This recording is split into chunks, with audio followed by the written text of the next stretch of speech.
ఆయన కారణ జన్ములు. నాకు ఇందిరాగాంధీ గారు ఎమర్జెన్సీ పెట్టినప్పటి నుంచి భారత రాజకీయాలతో పరిచయం ఉంది.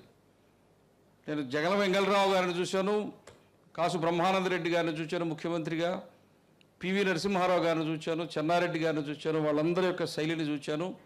ఇందిరాగాంధీని చూశాను, మొరార్జీ దేశాయిని చూశాను, చరణ్ సింగ్ను చూశాను, చంద్రశేఖర్ను చూశాను, రాజీవ్ గాంధీని చూశాను, వాళ్ళ యొక్క కార్య సరళిని చూశాను.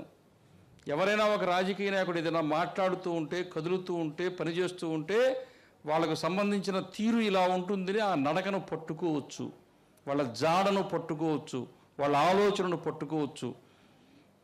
10 సంవత్సరాల నుంచి ప్రయత్నం చేస్తున్నా నేను. నరేంద్ర మోడీ గారి ఆలోచన తీరుని నేను ఇంతవరకు గమనించలేకపోయినా.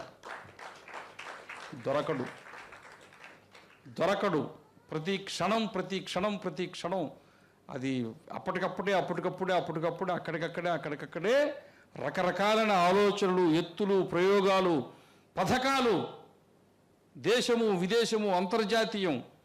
ఒక పక్క చిన్న పిల్లవాడితో ముద్దు పెట్టుకుంటూ ఉంటాడు, పక్కనే అమెరికా అధ్యక్షుడితో మాట్లాడుతుంటాడు. అందుకనే ఆయన కారణ జన్ముడు.